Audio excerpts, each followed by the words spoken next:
Patriarcas e Profetas. Capítulo 57. A arca tomada pelos filisteus.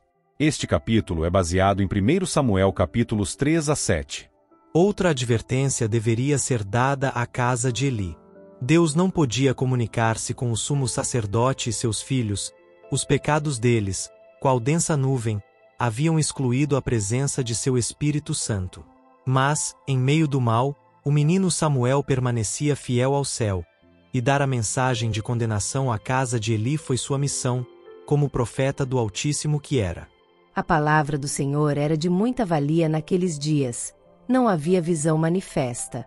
E sucedeu naquele dia que, estando Eli deitado em seu lugar, e os seus olhos se começavam já a escurecer, que não podia ver, e, estando também Samuel já deitado, antes que a lâmpada de Deus se apagasse no templo do Senhor, em que estava a arca de Deus, o Senhor chamou a Samuel.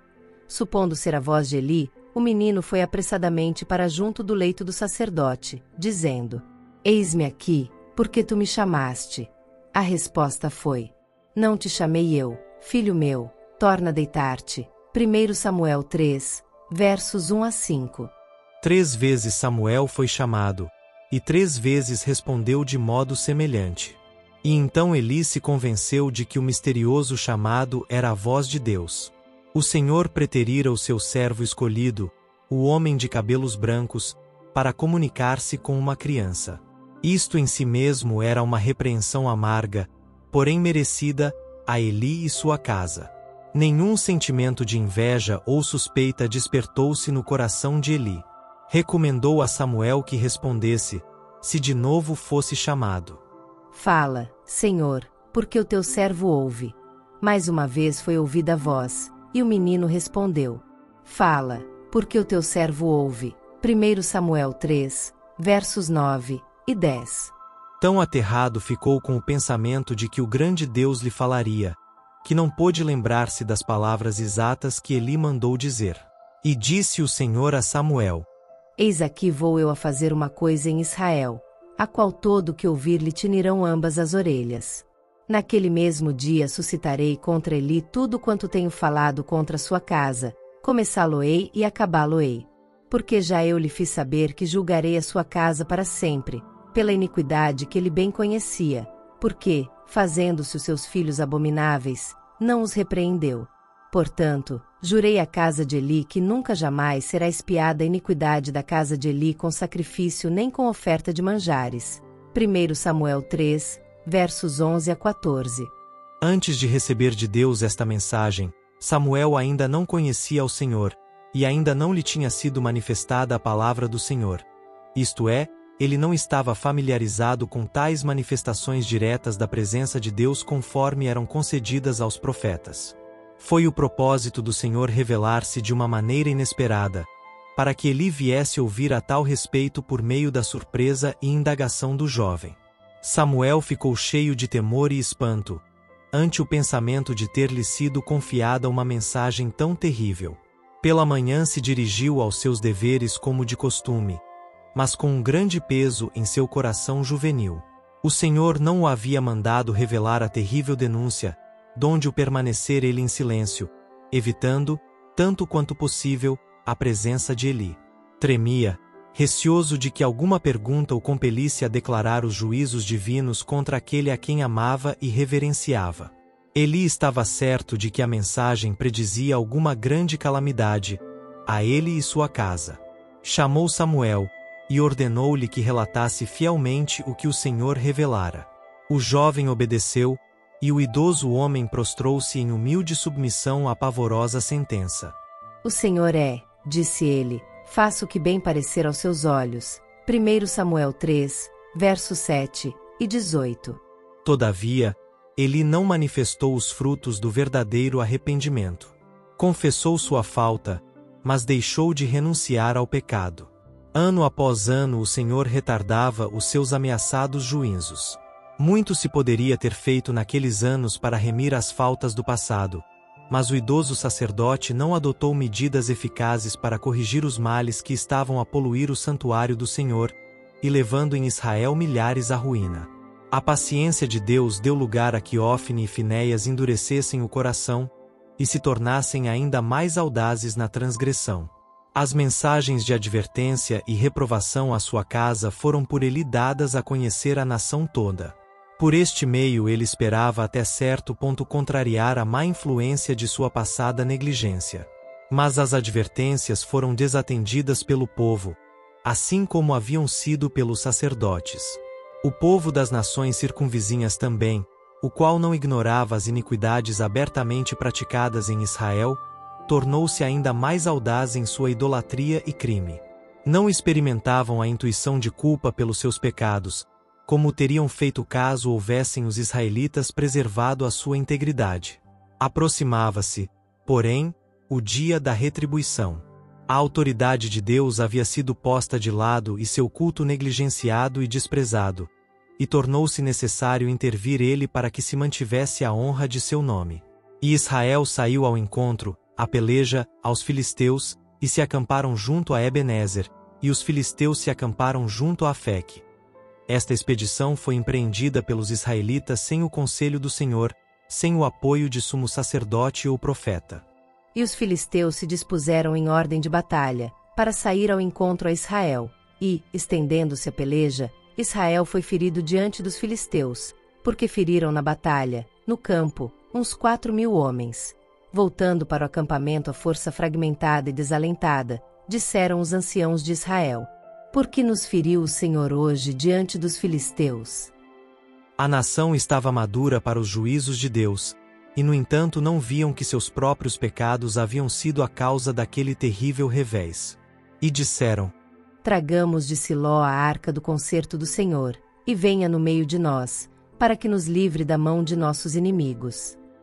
O Senhor não dera ordem ou permissão para que a arca fosse ao exército. Contudo, os israelitas estavam confiantes em que dele seria a vitória, e proferiram uma grande aclamação quando ela foi, pelos filhos de Eli, levada ao arraial. Os filisteus consideravam a arca como o Deus de Israel. Todas as grandes obras que Jeová fizera em prol de seu povo, eram por eles atribuídas ao poder da mesma. Ao ouvirem as aclamações de júbilo pela sua aproximação, disseram: que voz de tão grande júbilo é esta no arraial dos hebreus? Então souberam que a arca do Senhor era vinda ao arraial, pelo que os filisteus se atemorizaram, porque diziam: Deus veio ao arraial. E diziam mais: ai de nós! Que tal nunca jamais sucedeu antes? Ai de nós! Quem nos livrará da mão destes grandiosos deuses? Estes são os deuses que feriram aos egípcios com todas as pragas junto ao deserto. Esforçai-vos, e sede homens, ó filisteus, para que porventura não venhais a servir aos hebreus, como eles serviram a vós. Sede pois homens, e pelejai. 1 Samuel 4, versos 2, 3 e 6-9. Os filisteus deram um encarniçado assalto, de que resultou a derrota de Israel, com grande morticínio. 30.000 homens jaziam mortos em campo, e a arca de Deus foi tomada, tendo os 2 filhos de Eli tombado enquanto combatiam para defendê-la. Deixou-se assim, novamente, nas páginas da história um testemunho para todos os séculos futuros, de que a iniquidade do povo professo de Deus não ficará impune. Quanto maior for o conhecimento da vontade de Deus, tanto maior o pecado daqueles que a desatendem. A mais espantosa calamidade que poderia ocorrer, recaíra a Israel.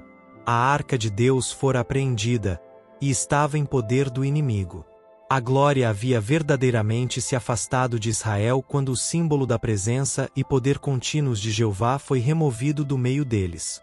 Com aquele escrínio sagrado associavam-se as mais maravilhosas revelações da verdade e poder de Deus. Em tempos anteriores, vitórias miraculosas haviam sido conseguidas quando quer que o mesmo aparecia. Faziam-lhe sombras as asas dos querubins de ouro, e a glória indescritível do Shequina, símbolo visível do Altíssimo Deus, repousara sobre ela no lugar santíssimo.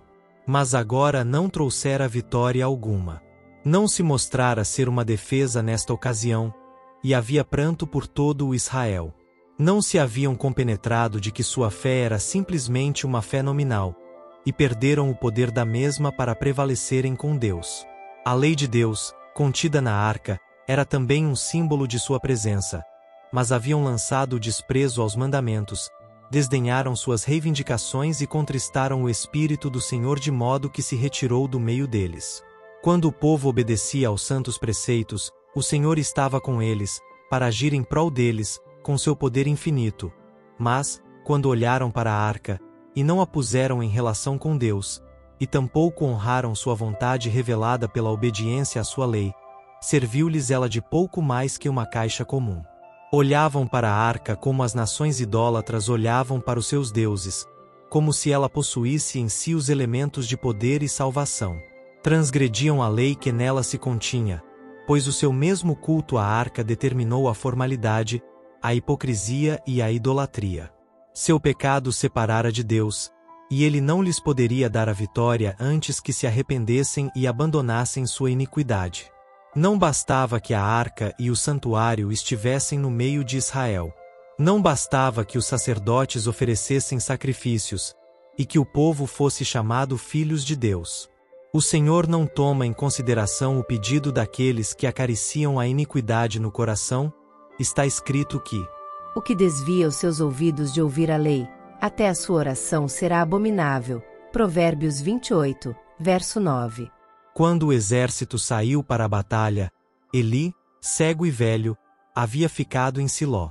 Foi com inquietadores pressentimentos que ele aguardou o resultado do conflito, porquanto seu coração estava tremendo pela arca de Deus. Tomando lugar fora da porta do tabernáculo, assentava-se todos os dias ao lado do caminho, esperando ansiosamente a chegada de um mensageiro do campo de batalha. Finalmente, um benjamita do exército, com os vestidos rotos e com terra sobre a cabeça, veio correndo pela subida que dava para a cidade. Passando descuidadamente pelo ancião, ao lado do caminho, arremessou-se à cidade, e referiu às multidões ansiosas as notícias da derrota e das perdas. O ruído de choro e lamentação chegou àquele que ao lado do tabernáculo vigiava. O mensageiro foi-lhe trazido. E o homem disse a Eli: Israel fugiu de diante dos filisteus, e houve também grande destroço entre o povo, e, demais disto, também teus 2 filhos, Ofne e Finéias, morreram. Eli pôde suportar tudo isto, por terrível que fosse, pois ele o esperava. Mas quando o mensageiro acrescentou: a arca de Deus é tomada, uma expressão de indizível angústia lhe passou pelo semblante. O pensamento de que seu pecado de tal maneira desonrara a Deus, e fizera com que ele retirasse sua presença de Israel, era mais do que podia suportar. Deixaram-no suas forças, ele caiu, e quebrou-se-lhe o pescoço, e morreu. A mulher de Finéias, apesar da impiedade de seu marido, temia ao Senhor. A morte de seu sogro e de seu esposo, e, acima de tudo, a terrível notícia de que a arca de Deus fora tomada, causaram-lhe a morte.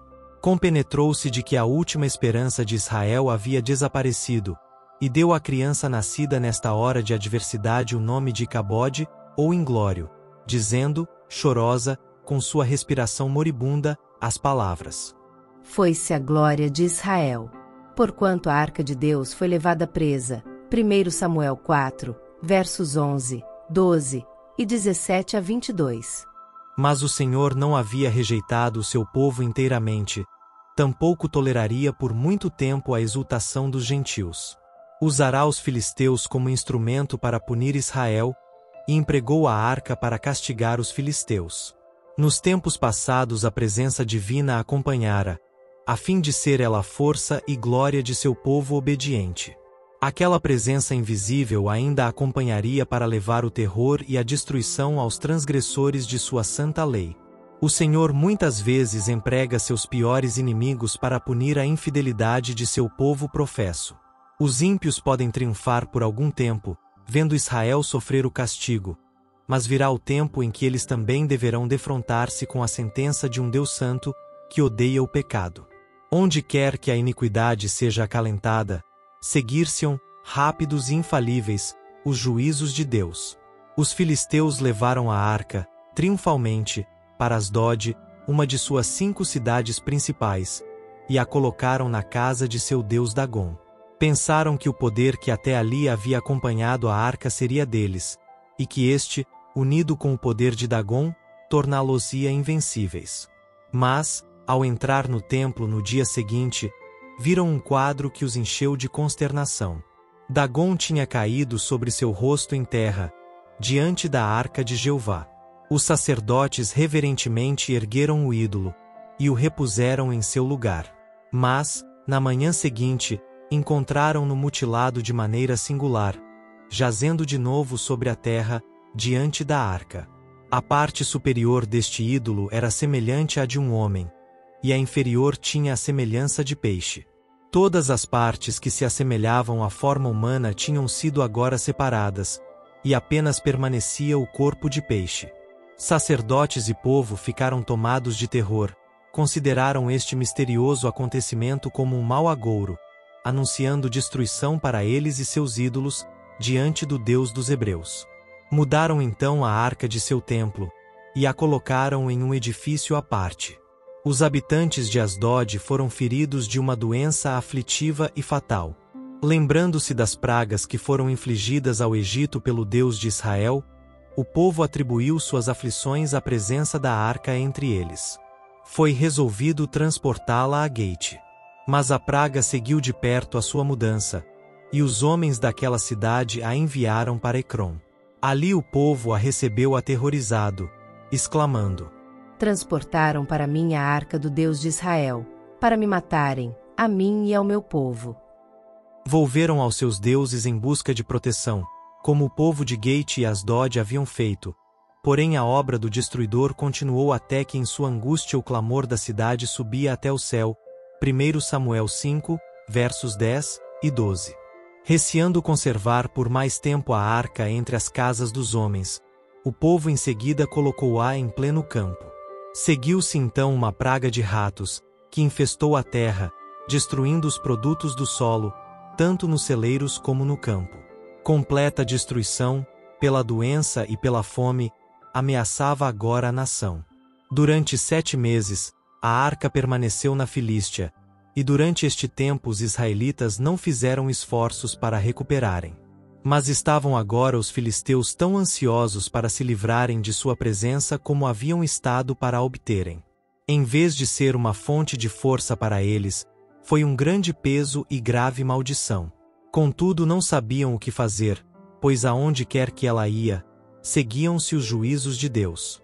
O povo chamou os príncipes da nação, juntamente com os sacerdotes e adivinhos, e ansiosamente indagou: Que faremos nós da arca do Senhor? Fazei-nos saber como a tornaremos a enviar ao seu lugar. Foram aconselhados a devolvê-la com uma valiosa oferta para expiação da culpa. Então, disseram os sacerdotes: Sereis curados, e se vos fará saber porque a sua mão se não tira de vós.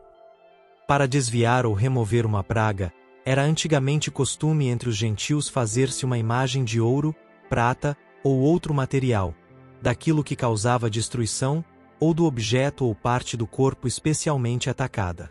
Isso era colocado sobre alguma coluna, ou em algum ponto bem visível, e supunha-se ser uma proteção eficaz contra os males assim representados. Costume semelhante ainda existe entre alguns povos gentílicos. Quando uma pessoa que sofre de alguma doença vai ao templo de seu ídolo em busca de cura, leva consigo uma figura da parte atacada, que apresenta como uma oferta ao seu Deus. Foi de acordo com esta superstição dominante, que os principais dos filisteus recomendaram ao povo fazer representações das pragas pelas quais tinham sido afligidos. 5 hemorroidas de ouro e 5 ratos de ouro, segundo o número dos príncipes dos filisteus, porquanto, disseram eles, a praga é uma mesma sobre todos vós e sobre todos os vossos príncipes. 1 Samuel 6, versos 2 a 4.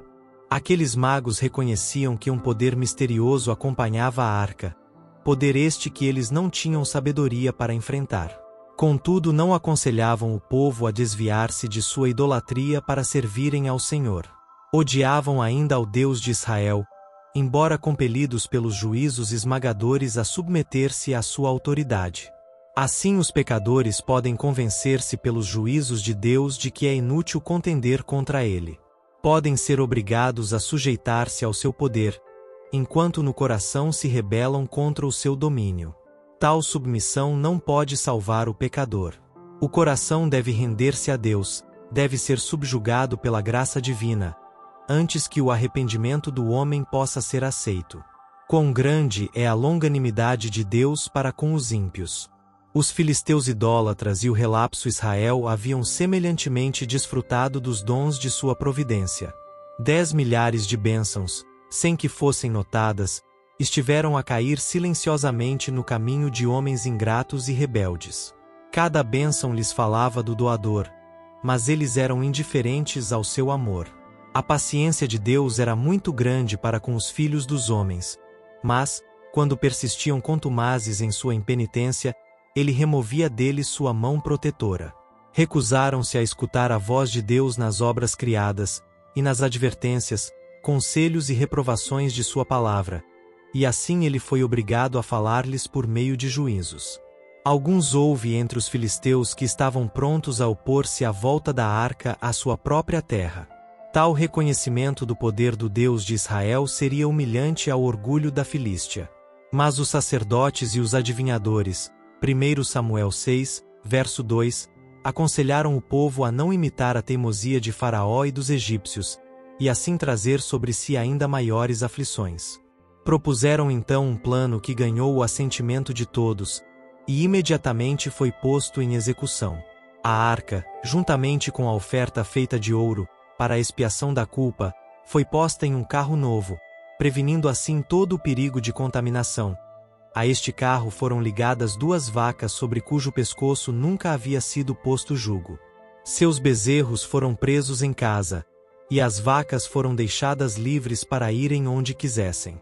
Se a arca fosse assim devolvida aos israelitas pelo caminho de Bet-Semes, a cidade mais próxima dos levitas, os filisteus aceitariam isto como prova de que o Deus de Israel lhes fizera aquele grande mal. E se não, disseram eles, saberemos que não nos tocou a sua mão, e que isto nos sucedeu por acaso, sendo deixadas à vontade, as vacas afastaram-se de seus bezerros. E, mugindo enquanto iam, tomaram a estrada direta para Bet-Semes. Sem serem guiados por mão humana, os pacientes animais se conservaram a caminho. A presença divina acompanhou a arca, e ela passou em segurança exatamente para o lugar designado. Era então o tempo da ceifa do trigo, e os homens de Bet-Semes estavam a fazer a colheita no vale. E, levantando seus olhos, viram a arca, e vendo-a, se alegraram. E o carro veio ao campo de Josué, o Bet-Semita, e parou ali, e ali estava uma grande pedra, e fenderam a madeira do carro, e ofereceram as vacas ao Senhor em holocausto. Os príncipes dos filisteus, que haviam acompanhado a arca até o termo de Bet-Semes, 1 Samuel 6, versos 9, 13, 14 e 12, e foram testemunhas da recepção à mesma, voltaram então a Ecrom. A praga cessou, e ficaram convencidos de que suas calamidades foram um juízo do Deus de Israel. Os homens de Bet-Semes rapidamente espalharam a notícia de que a arca estava em seu poder, e o povo do território circunvizinho reuniu-se para festejar a sua volta. A arca fora posta sobre a pedra que a princípio servirá de altar, e diante dela sacrifícios adicionais foram oferecidos ao Senhor. Houvessem os adoradores se arrependido de seus pecados, e a bênção de Deus os teria acompanhado. Mas não estavam a obedecer fielmente à sua lei, e, ao mesmo tempo que se regozijavam com a volta da arca como um precursor do bem, não tinham uma intuição verdadeira de sua santidade. Em vez de prepararem um local conveniente para sua recepção, permitiram que ela ficasse no campo da ceifa. Como continuassem a olhar para o receptáculo sagrado, e falar acerca da maneira maravilhosa por que havia sido recuperado, começaram a conjeturar sobre onde jazia o seu poder peculiar. Finalmente, vencidos pela curiosidade, removeram a cobertura e arriscaram-se a abri-la. Todo Israel havia sido ensinado a olhar para a arca com temor e reverência. Quando se exigia mudá-la de um lugar para outro, os levitas nem sequer deveriam olhar para ela. Apenas uma vez ao ano permitia-se ao sumo sacerdote ver a arca de Deus. Mesmo os filisteus gentios não haviam ousado remover a sua cobertura. Anjos do céu, invisíveis, sempre a acompanhavam em todas as suas viagens. A irreverente ousadia do povo de Bet-Semes foi prontamente punida. Muitos foram feridos de morte instantânea. Os sobreviventes não foram levados por este juízo a arrepender-se de seu pecado, mas apenas a olhar para a arca com um temor supersticioso. Ansiosos por se livrarem de sua presença, e não ousando contudo afastá-la, os Bet-Semitas enviaram uma mensagem aos habitantes de Kiriat-Jearim, convidando-os a levá-la. Com grande alegria os homens deste lugar receberam o sagrado receptáculo. Sabiam que ele era o penhor do favor divino aos obedientes e fiéis.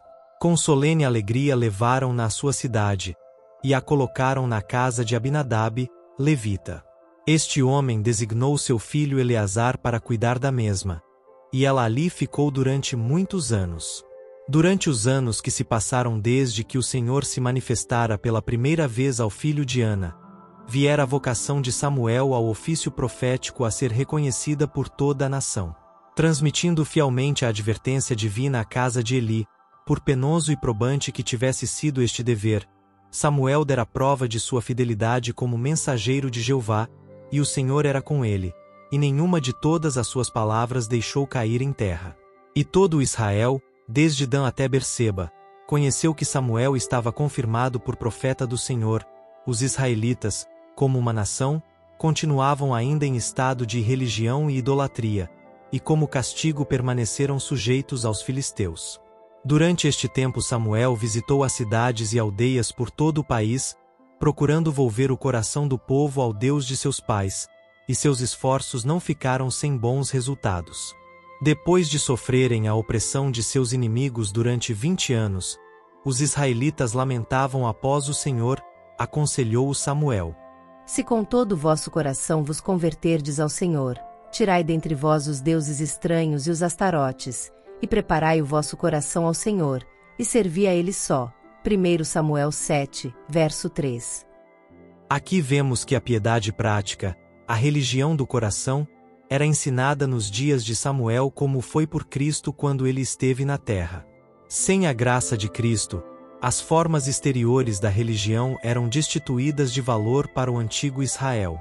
Elas são o mesmo para o Israel moderno. Há hoje necessidade de um tal reavivamento da verdadeira religião do coração como o que foi experimentado pelo antigo Israel. O arrependimento é o primeiro passo que deve ser dado por todos os que desejam voltar a Deus. Ninguém pode efetuar isto por outrem. Devemos individualmente humilhar nossa alma perante Deus e lançar fora nossos ídolos. Quando houvermos feito tudo o que pudermos, o Senhor nos manifestará a sua salvação. Com a cooperação dos cabeças das tribos, reuniu-se uma grande assembleia em Mispa. Ali teve lugar um jejum solene. Com profunda humilhação o povo confessou os seus pecados, e, como prova de sua resolução de obedecer às instruções que tinham ouvido, investiram a Samuel com a autoridade de juiz. Os filisteus interpretaram essa reunião como um conselho de guerra, e com uma grande força saíram para dispersar os israelitas, antes que chegassem seus planos à maturidade. A notícia de sua aproximação causou grande terror em Israel. O povo rogou a Samuel: Não cesses de clamar ao Senhor nosso Deus por nós, para que nos livre da mão dos filisteus. 1 Samuel 7, versos 2, 3 e 8. Quando Samuel estava no ato de apresentar um cordeiro como holocausto, os filisteus se aproximaram para a batalha. Então o ser poderoso que descera sobre o Sinai por entre fogo, fumo e trovões, que dividiram o Mar Vermelho, e abrira caminho através do Jordão para os filhos de Israel, manifestou novamente o seu poder. Uma terrível tempestade rompeu sobre a hoste que avançava, e a terra ficou juncada dos cadáveres dos grandes guerreiros.